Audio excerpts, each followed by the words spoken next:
All right, everybody, this is part two of my all my slabs video, and we're gonna start this one with Journey into Mystery 88, second appearance of Loki.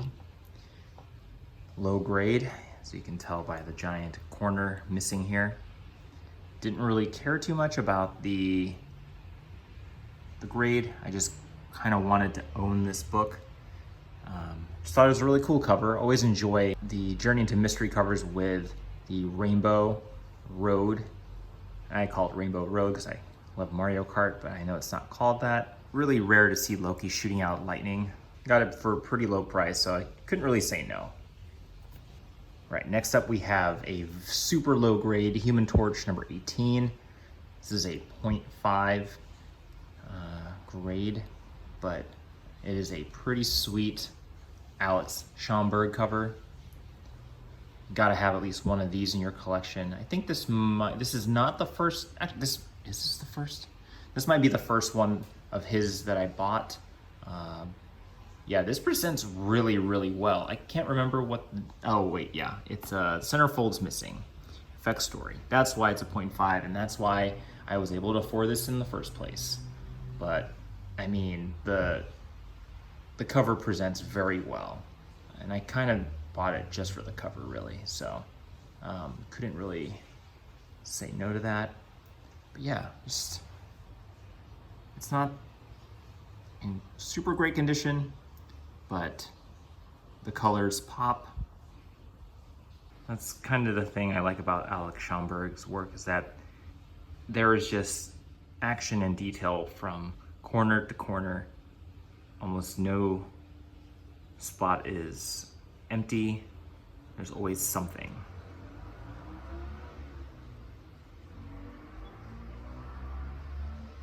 All right, next up we have Black Panther number 1. This is the Oakland variant.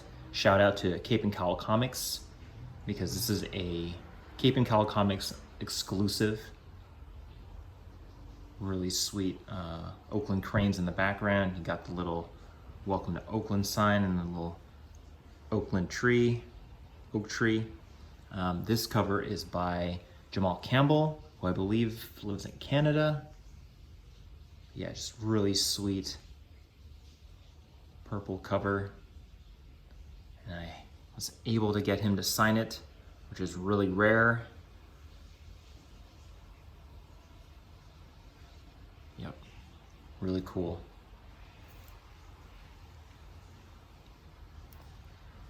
It's one of my favorite covers.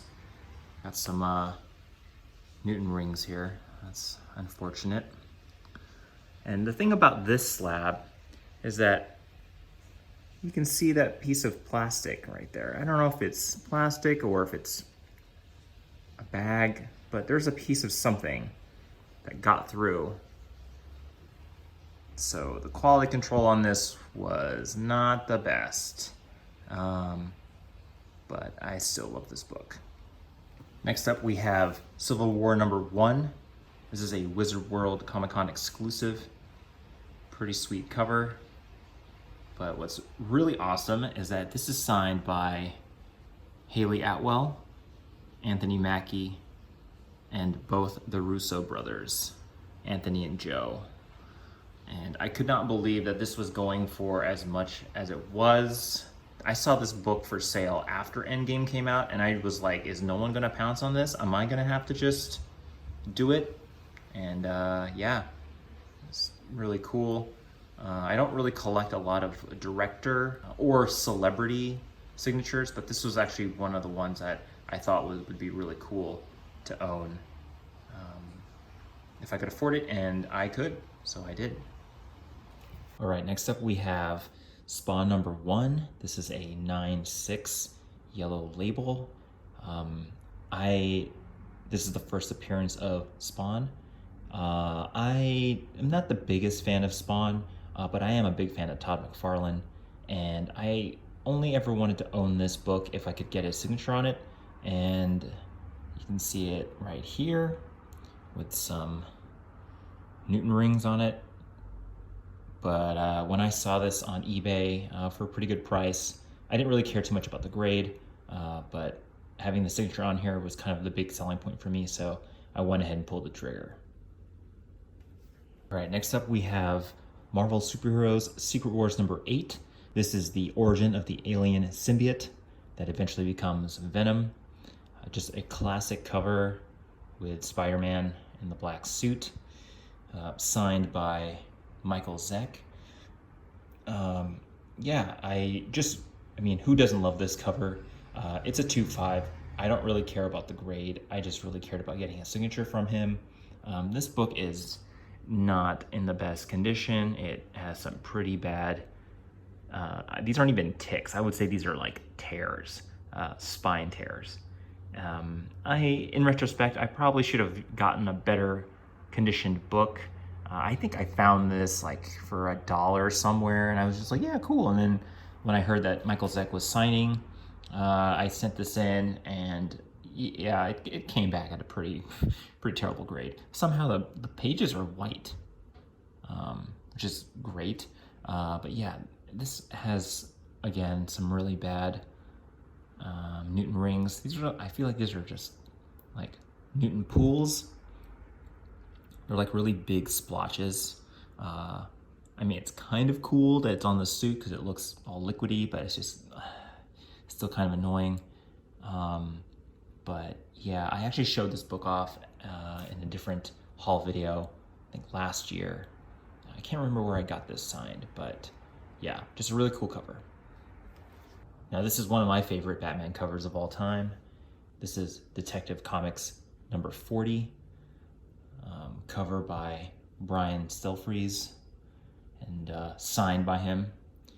But yeah, this is a Matrix movie poster homage, and it just looks so cool. I really hope that he makes a Batman Beyond version of this where instead of it having a green tint, it has like the red tint. I think that would be really sweet. But yeah, this book goes for almost nothing.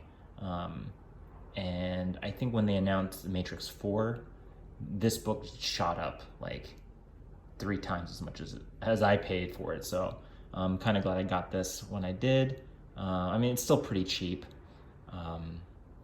It's not like, you know, $50 or $60 or anything, but yeah, you should only pay cover price for this. But it is just a really great cover. And the glare in here is terrible. It's really bad. But yeah, really glad this did not have any Newton rings on it. Which is really cool. You got Commissioner Gordon as Cypher. You got the Red Hood as Morpheus, right? Yeah. You got Batman as Neo, and you got Catwoman as Trinity. Just really cool. All right, next up is a really cool cover by Mr. Ed Piskor. Really awesome artist. I saw this and I was like, I'm getting this signed by him. His art style is just really cool. This cover doesn't actually do justice to the amount of detail in his work, but I just really loved this cover of Mr. Stan Lee. Yeah, just really enjoy the homage to Fantastic Four World's Greatest Comics number 3. The thing I really enjoy about Ed's work is that he, at least for this Grand Design run, he uses this really tan paper color, and it just gives it a nice texture. For those of you who do follow his work, he rarely draws on white paper. It's all on this brownish tan paper, and it just gives everything like an extra rich color to it that you don't see anywhere else. So that's something I really enjoy about his work. All right, this next one is just so awesome. I actually saw this poster of the Punisher a long time ago, and I was like, I really hope that is a comic book cover at some point. And what do you know?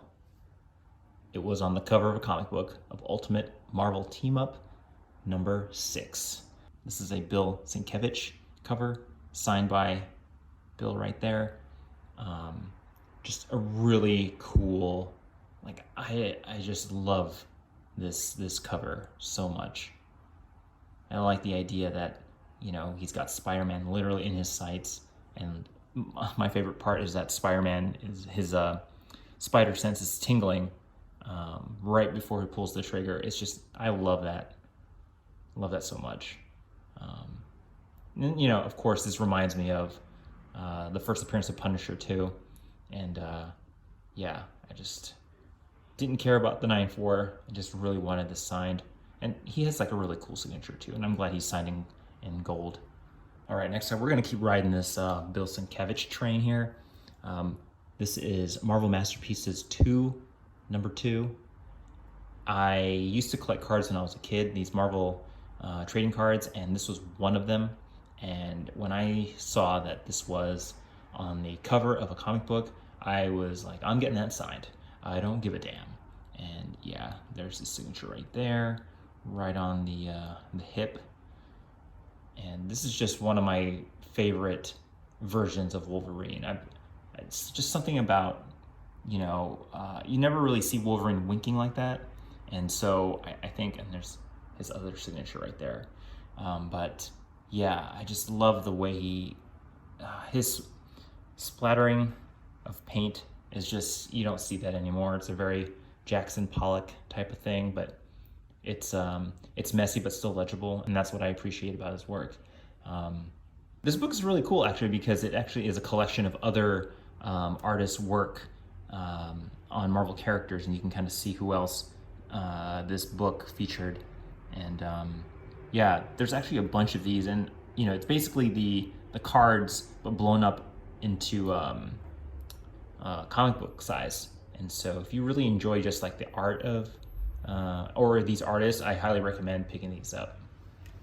All right, just in case you guys haven't noticed, but I really like Bill Sienkiewicz. This is another one.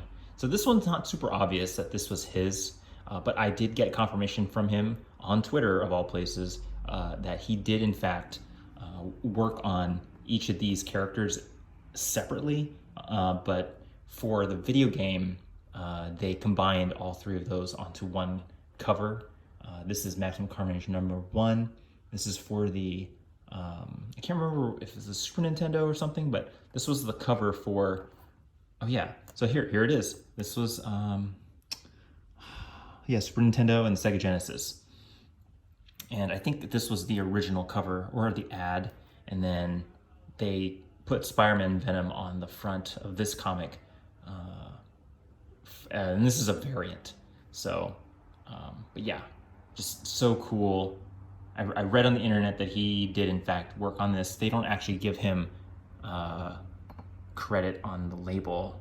Like, I don't know if CGC even did their own homework, but I did. And so I had him sign this. I haven't seen one signed by him yet. And this variant is actually really hard to find in a pretty good condition. I'm surprised it's got a 5, to be honest. I think it's better than that. I would say maybe like closer to a 7, but I don't care. I'm actually not even sure why this got a 5. Oh, has a pretty bad crease right there. I don't know if you guys can see it. Right there's a crease right here. But still, I don't know how this got a 5, but who cares? It's sick. All right, next up, we're gonna take way back. We have a Golden Age Flash Comics cover. This is number 14. I am a pretty big fan of the Flash, and when I saw this Golden Age cover, I knew I had to have it. I just really like the idea that Flash is trying to stop a bullet. I always enjoy whenever bullets are involved to depict speed. But of course, this is like the classic damsel in distress, and the damsel is in a red dress. That's kind of a typical thing that they have in Golden Age comics. And I just, you know, this cover has it all. And it presents super well. I can't remember why this is a 0.5. Let's see. Oh, the last page is missing, an effects story. Tape on the cover, and interior. Wow, it's a lot of tape. It has a full page ad for All-Star Comics number 3. Oh yeah, this is a Sheldon Moldoff cover. He's done a ton of Flash covers during this era, but yeah, really like the colors on this. It presents super well, and I don't think. Oh yeah, there it is. I've been keeping tabs on eBay to see how much other copies like this go for, but those copies are usually complete and probably in the 4 or 5s, and they go for like $700, $800, and I did not pay that much for this, not even close. And I'm surprised it's got a blue label when it has so much missing, but I guess CGC does that for older books. All right, next up we have Amazing Spider-Man number 1. This is a Dynamic Forces edition variant, right? Dynamic Forces exclusive. Yeah, Dynamic Forces exclusive. Don't really care too much about the story of this. I bought this because it had John Romita and Senior and Junior, their signatures on this, since they both worked on the cover. As I've said before, I enjoy father-son artists working on comics together. And it's so cute. It says the Romitas right there. And what's this guy's name? Villarrubia. I guess he's the colorist.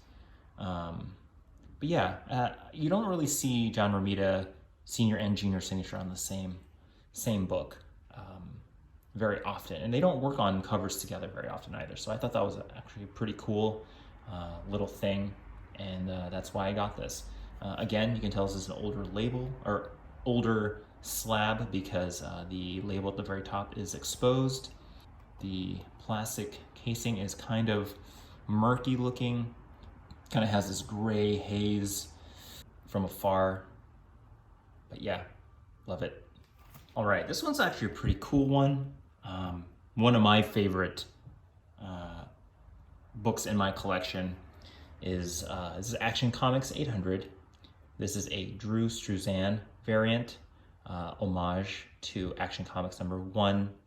For those of you who don't know who Drew Struzan is, he is basically a famous movie poster artist. He did the posters for the whole Star Wars, Indiana Jones, almost every John Carpenter movie, almost every Steven Spielberg movie, Harry Potter.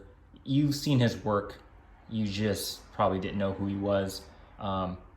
He's retired. He does not do appearances anymore, let alone sign stuff. And so it was when I saw that he was making an appearance somewhere and signing, I was like, I gotta get him to sign something. And I didn't even know he worked on comic book covers. And so I think this may be the only DC cover he's worked on.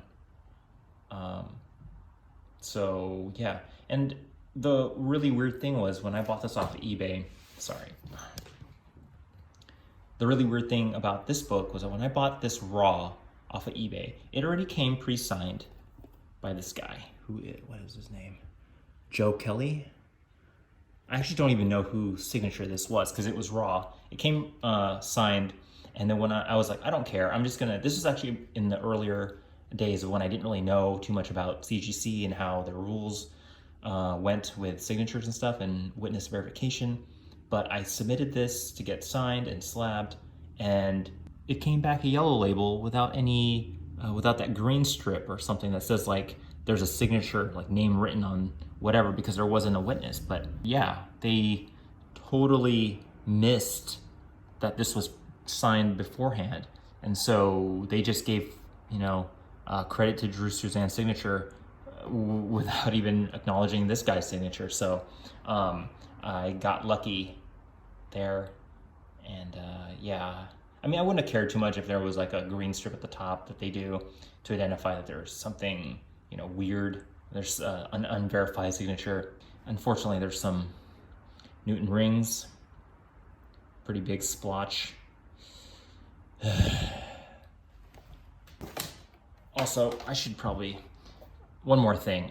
This is a super thick slab. So this is This book is double size, so I think it's 64 pages. A typical book is 32.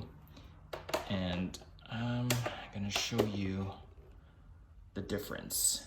So up top is the double size slab, and then below is the regular size slab. So you can tell that there is definitely a size difference there. Yeah, just thought I'd point that out. All right, next up is something you guys have seen before. I think it was part of my biggest pickups of 2019.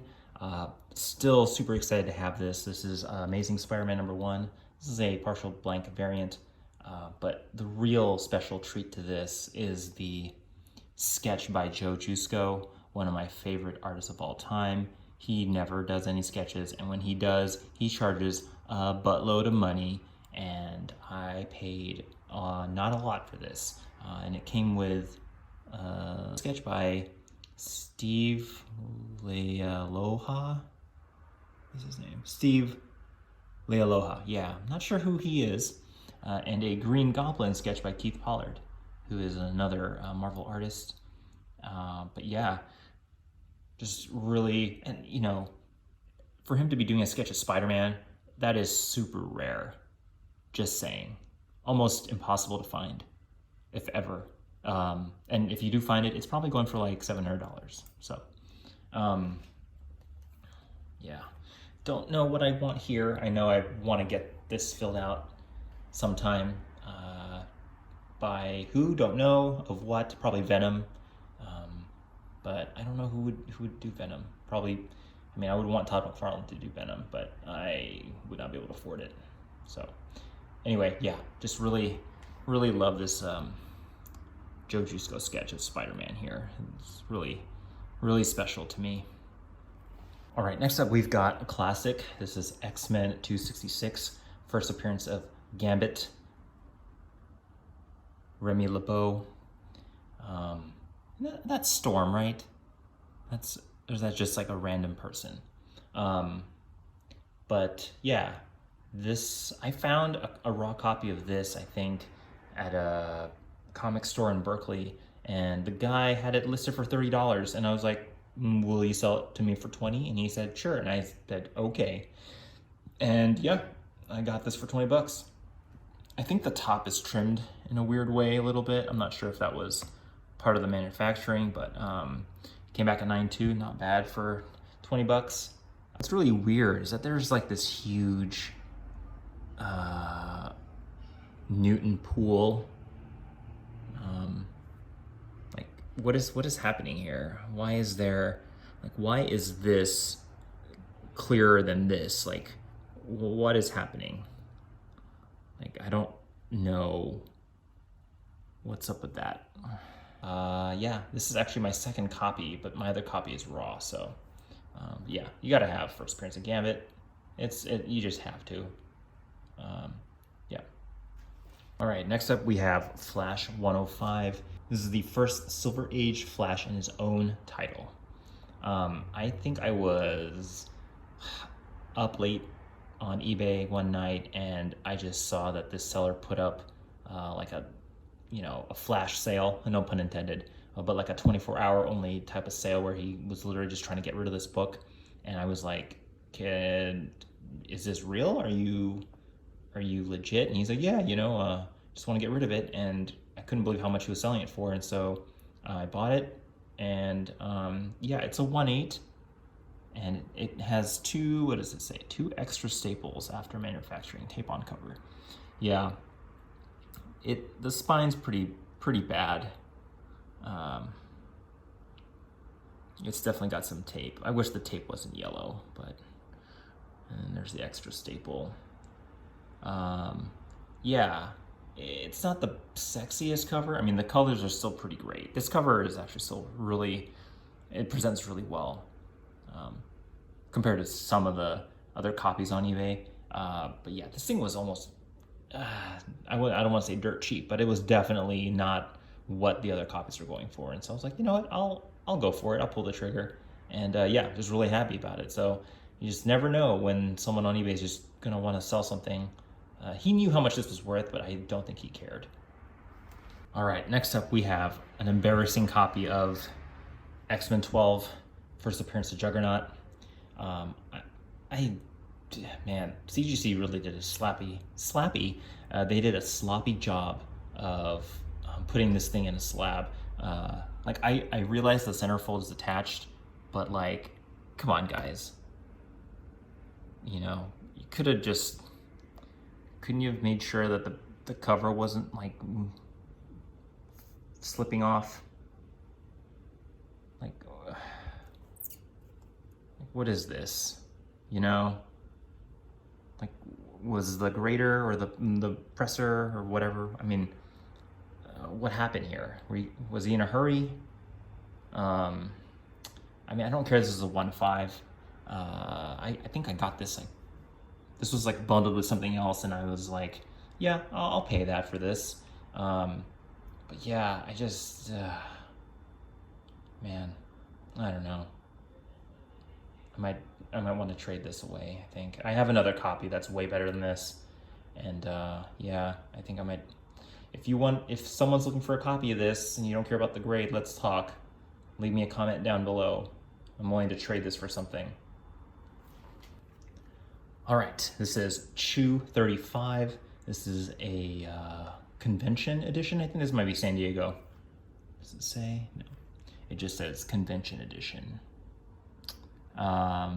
This is signed by both John Layman and Rob Guillory, the writer and artist of Chew. This is a variant homage cover to Kill Bill, one of my favorite movies. You know, this looks so awesome. And, you know, I'm trying to support the culture here. The main character of Chew is he's an Asian detective who sees memories by eating you. Yeah, it's kind of like a Dexter type of character, but he eats people. But yeah, really cool cover. And it's nice it's in a 9.8, but this is an older slab. You can tell by the exposed sticker. But yeah, didn't care, really just wanted this double signed. All right, next up we have another classic cover. This is Marvel Superhero Secret Wars #1, signed by, triple signed by Jim Shooter, John Beatty, and Michael Zeck. I mean, I know a ton of people probably have the same exact book signed by the same exact people in a higher grade, but you know, I don't really care about the 9.6 too much. I just wanted to get their signatures on a very cool story. Always fun to see all the heroes teaming up together. And yeah, nothing more to say about this, just a really cool cover. All right, next up we have another first appearance. This is X-Men 14, first appearance of the Sentinels. One of my favorite covers. And yeah, I knew I wanted to own a copy that didn't look like complete garbage. And this was the best one I could afford. And yeah, I came back out of 5. I'm not complaining about that at all. No major defects. And yeah, it presents super well. Everything still pops, you know? There's a giant crease right there, but I don't care. Yeah, just classic cover. Glad to have it. All right, next up is one of my favorite covers by one of my favorite artists. This is Spider-Geddon #0. I believe this is a San Diego Comic-Con exclusive, signed by Francesco Francavilla in a really amazing spot, perfectly placed. This was, I think, a Mondo exclusive actually, and yeah, I just love his art style. He's also another famous horror movie poster artist, and I just enjoy the details in his work. Just having almost every different kind of Spider-Man ever. I think there was one missing that I thought was kind of disappointing. Oh, just the black symbiote Spider-Man. Yeah, missing him. Anyway, just really awesome. Wanted to get his signature on it, and yeah, don't care about the grade. All right, next up is some Silver Age goodness. This is Fantastic Four number 10. This cover is actually, or this book is actually really hard to find, where Stan Lee and Jack Kirby are not torn off the cover. And when I finally saw a copy that I wanted, I pulled the trigger, and it was raw, and so I had it slabbed. I'll take the 3.0. I'm happy with that. This came out, I mean, this presents really well. Like, yeah, it's got some pretty bad scratches on the edges, some staple issues there, but overall it presents really well, and that's all I'm ever after. I was on a kick where I was like, I'm gonna try and find every cover that Stan Lee and Jack Kirby's on, and it's not that many, so that kick kind of ended pretty fast. But yeah, I just really enjoy Dr. Doom floating around with the Thing and stuff. It's just kind of funny to me. This was the one where I think Mr. Fantastic and Dr. Doom switched bodies. This is why he looks crazy. All right, next up is another classic X-Men cover. This is X-Men 50. This is a Jim Steranko cover, and yeah, I think this was one of the first books I slabbed, and came back at a 6, not too shabby. But yeah, I was looking at this when I bought it, and I was like, this looks pretty good.